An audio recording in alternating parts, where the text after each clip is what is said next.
परवहीम नाज़रीन अस्सलाम वालेकुम, मैं हूँ इमरान वसीम। नाज़रीन, तीन बड़ी अहम ख़बरें इस वीडियो लॉग में आपके साथ हम शेयर करेंगे। सबसे अहम और जो सबसे बड़ी ख़बर है जो आज सिविलियन के कोर्ट मार्शल के ख़िलाफ़ दायर की गई मुख्तलिफ़ दरख्वास्तों पर समाअत के दौरान जो हुकूमत की जानिब से दो प्रेयर्स की गई, दो इस्तदाएँ की गई, लेकिन चीफ़ जस्टिस उमर बंदयाल ने वो दोनों हुकूमती इस्तदाएँ मुस्तरद कर दी। आज की अदालती कार्रवाई में वजारत दिफा के वकील इरफान कादिर साहब बार बार रोस्टम पर आकर बात करने की कोशिश करते रहे, लेकिन उन्हें सीट पे बिठा दिया जाता था और आखिरी मरतबा जब वो रोस्टम पे आए वो कुछ बात कर रहे थे, लेकिन उनका माइक जो है इरफान कादिर के आगे से हटा दिया गया। ये क्या वाक़या पेश आया, इसकी तफसीलात भी आगे चल के आपके साथ हम शेयर करेंगे। और फिर हुकूमत ने जो फुल कोर्ट की इस्तदा की उस पर जस्टिस आयशा मलिक साहबा ने क्या रिमार्क्स दिए, उनके रिमार्क्स क्यों इतने सख्त थे, क्या उसमें कोई लॉजिक थी नहीं थी, ये डिटेल्स भी आपके साथ आगे चल के शेयर करेंगे। इसके अलावा जो बाकी आज की अदालती कार्रवाई में होता रहा उसका अहवाल भी आपकी खिदमत में पेश करेंगे। वजारत दिफा ने 6 रुकनी बेंच के 3 जज साहबान पर एतराज़ उठाया है। उसमें एक तो बंदयाल साहब हैं, 2 जजेस कौन से हैं और क्यों एतराज़ उठाया गया है उस पर भी आगे चल के बात करेंगे। लेकिन इससे पहले नाज़रीन, साबिक़ वज़ीर आज़म इमरान खान के खिलाफ नाअहली का एक नया मुकदमा सामने आ गया है। अब तक अगर हम देखें, जो इलेक्शन से पहले इमरान खान साहब को डिस्क्वालीफाई करने की खान साहब खुद बात करते हैं कि इलेक्शन से पहले मुझे ये डिस्क्वालीफाई करना चाहते हैं, तो सिर्फ एक ही मुकदमा नज़र आ रहा था, वो तोशा खाना का मुकदमा था। क्योंकि आज तोशा खाना के मुकदमे में जो इमरान खान साहब के वकील बैरिस्टर गौहर अली खान साहब ने जो एतराज़ उठाया है कि जज दिलावर हुमायूं साहब को उनका मुकदमा नहीं सुनना चाहिए, उस पर फैसला महफूज हो चुका है। ताहाल जब हम ये वीडियो रिकॉर्ड कर रहे हैं, दूसरा वीलॉग है, अभी तक ये महफूज किया गया फैसला अनाउंस नहीं किया गया। लेकिन दूसरा जो मुकदमा है नाज़रीन, वो खान साहब और बुशरा बीबी का जो निकाह था, उस हवाले से हम पिछले वीलॉग में आपको बता चुके हैं कि उस मुकदमे को काबिल समाअत करार दे दिया गया है। काबिल समाअत करार देने का मतलब ये है कि खान साहब को बुशरा बीबी को 20 जुलाई के नोटिस जारी कर दिए हैं। अब उस फैसले का, क्योंकि ज़बानी तौर पर बताया था, उसका तहरीरी फैसला 9 सफ़ात का जज कुदरतुल्लाह साहब ने जारी कर दिया है। इसके चंद मंदरजात मैं आपके साथ शेयर करना चाह रहा था। और ये नाज़रीन ऐसा मुकदमा है, जब ये चलेगा, अगर खान साहब इसमें एक्यूज़ या कन्विक्ट हो जाते हैं तो फिर ये मामला इस केस में भी, इस गैर शरई निकाह का जो मुकदमा है, इसमें भी खान साहब के लिए सीरियस कॉन्सिक्वेंस हो सकते हैं। खान साहब को ज़ाहिर सी बात है, ताहियात नाअहली का अब कानून तो तब्दील हो चुका है, तो खान साहब को 5 साल की नाअहली का सामना करना पड़ सकता है। सामना करना पड़ सकता है, सामना करना पड़ेगा नहीं। यानी इम्कान है अगर खान साहब कन्विक्ट हुए तो फिर खान साहब को 5 साल की नाअहली फेस करना पड़ेगी। इसमें क्या लिखा है जज साहब ने? जज साहब ने आज ये लिखा कि जनवरी में निकाह के बाद बताया गया कि बुशरा बीबी इद्दत में हैं। निकाह खा को इद्दत वाली बात गवाह ओन चौधरी की मौजूदगी में बताई गई। दरख्वास्त गुजार के मुताबिक पहला निकाह लाहौर में जबकि दूसरा निकाह इस्लामाबाद में हुआ। पहले निकाह के बाद चेयरमैन PTI यानी इमरान खान और बुशरा बीबी एक साथ बनी गाला में उन्होंने रहना शुरू कर दिया। अदालती फैसले में लिखा गया है इद्दत में निकाह मुबैना तौर पर जुर्म का इर्तकाब है। एक साथ बतौर मियाँ बीवी रहना मुबैना गैर कानूनी निकाह का नतीजा है। मामला अदालती दायरा अख्तियार में आता है क्योंकि बनी गाला इस्लामाबाद की हदूद में है। चेयरमैन PTI और बुशरा बीबी को 20 जुलाई को पेशी का नोटिस जारी किया जाता है। यह अदालत ने तहरीरी फैसला 9 सफ़ात का जारी कर दिया है।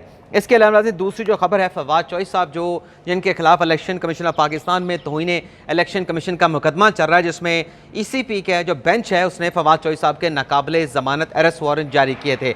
उन नॉन अवेलेबल अरेस्ट वारंट को फवाद चौधरी साहब ने अपने भाई फैसल चौधरी की वसातत से जो है वो चैलेंज किया था इस्लामाबाद हाई कोर्ट में। आज इस्लामाबाद हाई कोर्ट के जज तारिक महमूद जंगीरी साहब ने इस दरख्वास्त के ऊपर समाअत की है और फवाद चौधरी साहब के जो नाकाबिल ज़मानत अरेस्ट वारंट थे उनको सस्पेंड कर दिया गया है। लेकिन मशरूत तौर पे कहा यह है अदालत ने कि अगर आप इलेक्शन कमीशन के सामने पेश नहीं होंगे तो फिर ये ऑर्डर भी रिकॉल होगा और मेरे ऑर्डर की वायलेशन के ऊपर फिर अलग से इस्लामाबाद हाई कोर्ट में आपके खिलाफ तौहीन अदालत की कार्रवाई होगी। जज साहब ने फवाद चौधरी साहब से कहा कि जब आपको अदालत ने कहा था कि आप इलेक्शन कमीशन में पेश हों, आप क्यों पेश नहीं हुए? तो फैसल चौधरी साहब ने कहा कि जिस दिन इलेक्शन कमीशन में पेशी थी हम तो इस्लामाबाद हाई कोर्ट में थे।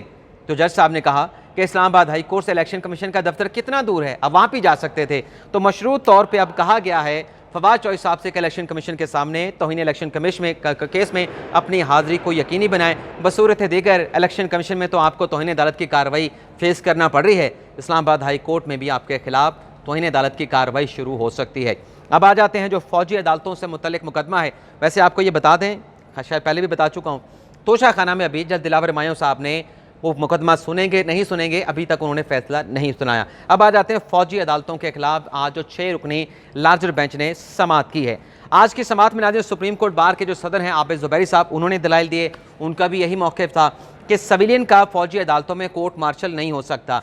फौजियों अदालतों में कोर्ट मार्शल अगर सिविलियन का करना है, इसके लिए आपको जो है वो आईनी तरमीम करना पड़ेगी। इस हवाले से उन्होंने FB अली केस का हवाला भी दिया, लियाकत हुसैन केस का हवाला भी दिया, और साथ में ये भी कहा कि जब तक आप नेक्सस साबित नहीं करेंगे कि सिविलियन का फौजियों के साथ कोई नेक्सस था, कोई ताल्लुक था, कोई कंस्पिरेसी, कोई साजिश बनाई गई थी, तब तक आप उनका फौजी अदालतों में कोर्ट मार्शल नहीं कर सकते।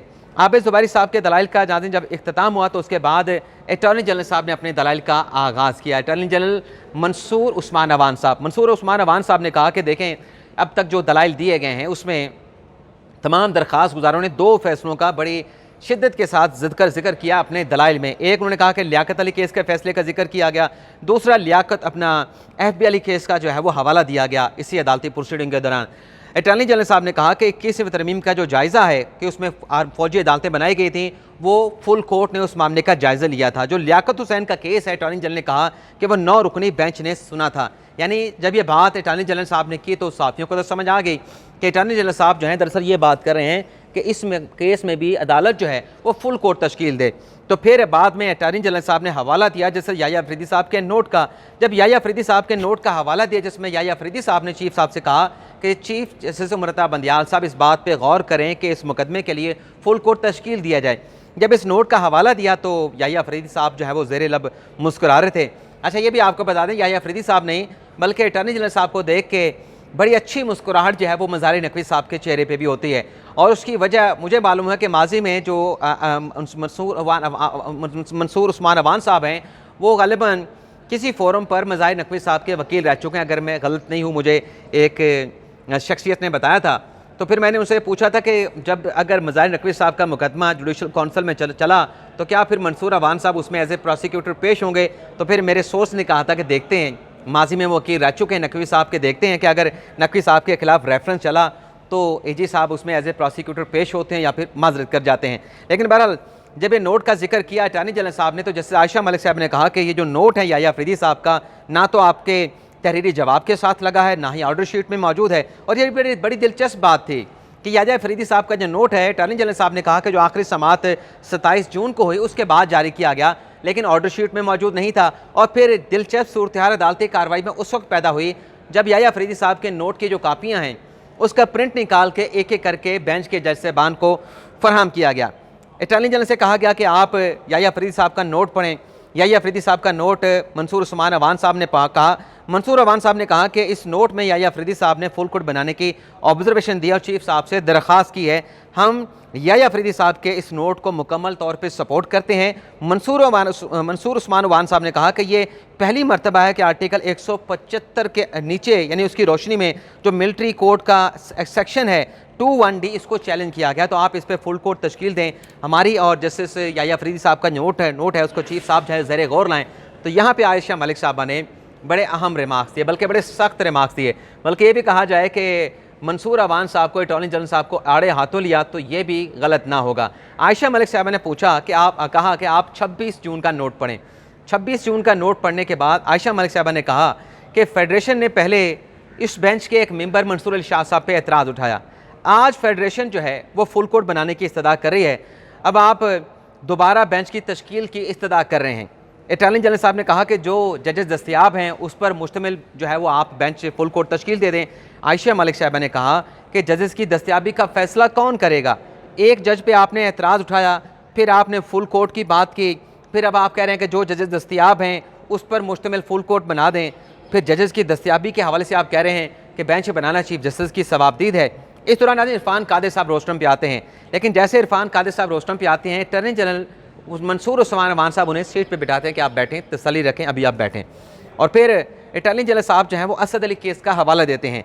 फिर अटॉर्नी जनरल साहब ने कहा कि जिन फैसलों पर इन्हिसार किया गया वो बड़े बेंचेस के फैसले थे। दरख्वास्त गुजारों ने जो FB अली केस का या ख़ास तौर पर जो लियाकत हुसैन केस के हवाले दिए वो बड़े बेंचेस के फैसले, तो इसलिए हम इस केस में फुल कोर्ट की इस्तदा कर रहे हैं। और फिर उन्होंने ये भी कहा कि जब दरख्वास्त गुजार जो है उन फैसलों पर रिलाई कर रहे हैं जो कि लार्जर बेंच के हैं, ये बेंच छोटा है तो फिर लार्जर बेंच आप बनाएं, ये हमारी इस्तदा है। और फिर आयशा मलिक साहब ने कहा कि शुरू में जब ये केस शुरू हुआ पहले दिन 22 जून को, तब तो आपने किसी जज पे एतराज़ नहीं उठाया, फिर 26 जून को आपने एतराज़ उठा दिया और अब आप दोबारा तश्कील की बात कर रहे हैं कि नया बेंच तश्कील दिया जाए। इस दौरान दोबारा इरफान कादिर साहब रोस्टम पे आए। इरफान कादिर साहब वजारत दिफा की नुमाइंदगी कर रहे हैं और फिर एजी साहब ने कहा उनसे कि आप बैठें, सीट पर बैठें। अच्छा, इस दौरान जब बार बार आ रहे थे इरफान कादिर साहब रोस्टम पे, तो जो चीफ साहब के तासुरात हमने नोट किए, वो लग रहा था कि वो बड़े ही उस पर मतलब खाइफ हैं, बर्मी का के तासुरात बज़ाहिर उनके चेहरे पे नज़र आ रहे थे कि वो गुस्सा हो रहे हैं, जो बार बार अटॉर्नी जनरल साहब अपना इरफान कादिर साहब उठ के रोस्टम पे आ रहे थे।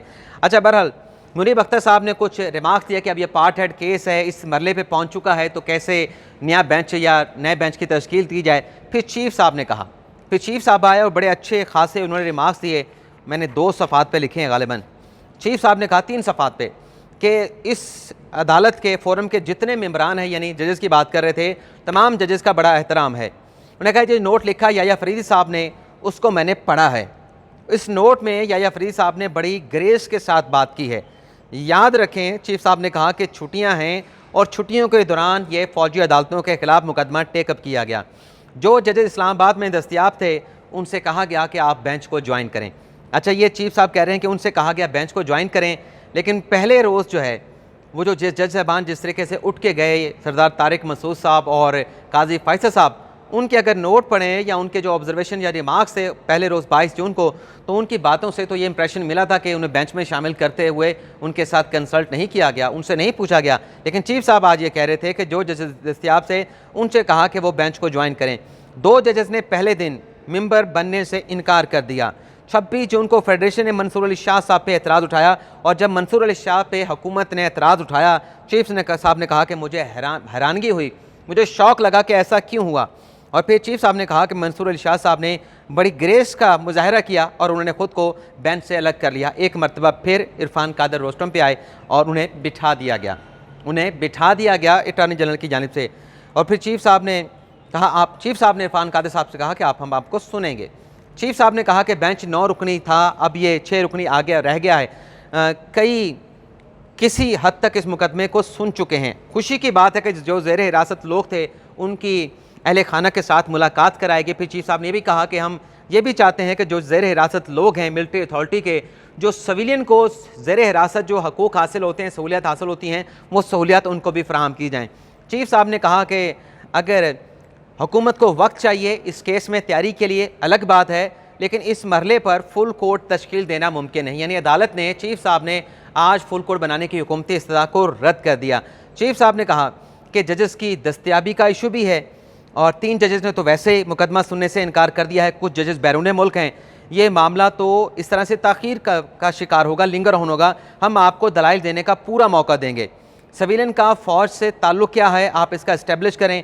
मिलिट्री कोर्ट तो बड़ा सख्त कानून है। मिलिट्री अदालत में चीफ जस्टिस ने कहा कि मामला आम अदालतों से मुख्तलिफ हो जाता है। अहले खाना से ज़ेर हिरासत अफराद की मुलाकात करवाई है, उन्हें मज़ीद सहूलियात फराहम करें। फिर चीफ साहब ने कहा कि हकीकत यह है कि मुकदमे को कानूनी हद तक सुने। मैंने खुद लिखा, खुद नहीं पढ़ पा रहा, एक ही नुक्ता है, ज़्यादा नहीं है। चीफ साहब ने कहा कि दरख्वास्त गुजारों का केस जो है वो एक साइड पे मुकम्मल हो चुका है, अब फेडरेशन की वजारतों की बारी है। आपने जो सवाल उन्होंने उठाए हैं दरख्वास्त गुजारों के वकला ने, उन सवालों का आपने जवाब देना है। मुलजमान को, यानी दरख्वास्त गुजारों ने कहा कि मुलजमान को ATC अदालतों में उनका ट्रायल किया जाए। ATC अदालतों से दहशतगर्दी के इंसदाद दहशतगर्दी की अदालतों में उन्हें सख्त सज़ाएँ दी जाएँ और फ़ौजी अदालतों में सिविलियन का ट्रायल ना किया जाए। ये दरख्वास्त गुजारों के दलाइल रहे। हर किसी ने 9 मई के वाक़े को तस्लीम किया कि बड़ा सीरियस वाक़या था। सब ने दरख्वास्त की कि इनका जो ट्रायल है वो लीगल फ्रेमवर्क के अंदर होना चाहिए। चीफ साहब ने कहा कि जजेस की दस्तयाबी का भी इशू है और केस भी इस हद तक प्रोग्रेस कर चुका है, आगे बढ़ चुका है कि इस मौके के ऊपर फुल कोर्ट जो है वो तश्कील नहीं दिया जा सकता। चौथी मरतबा इरफान कादिर साहब फिर रोस्टम पे आते हैं और फिर इरफान कादिर साहब से चीफ साहब मुखातिब होते हैं और इजाज़ुल एहसन साहब के साथ बात करके चीफ साहब ये कहते हैं कि बड़े शिद्दत से आपसे दलाइल का हमें इंतज़ार है, अच्छी तरह से तैयारी कर रहे हैं, हम ये मुख्तलिफ तोड़ फोड़ में, मतलब मुख्तलिफ टुकड़ों में आपको नहीं सुनना चाहते। और फिर चीफ साहब ने कहा कि हर शहरी की तशवीश है कि सिविलियन का फ़ौजी अदालतों में ट्रायल नहीं होना चाहिए। इरफान कादिर साहब ने बंदियाल साहब से कहा कि आप मुझे शुरू में सुन लें।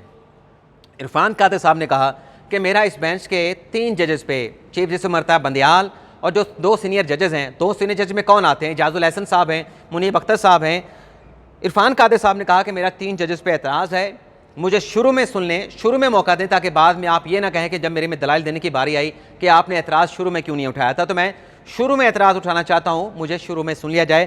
तो इरफान कादर साहब की इस बात के ऊपर चीफ साहब मुस्कराए और बेंच उठ के चला गया और चीफ साहब ने जाते जाते इरफान कादर साहब से कहा कि आपको तसल्ली से सुनेंगे। तो ये था नाज़रीन हमारा आज का वीडियो लॉग। इजाज़त चाहते हैं, अल्लाह हाफ़िज़।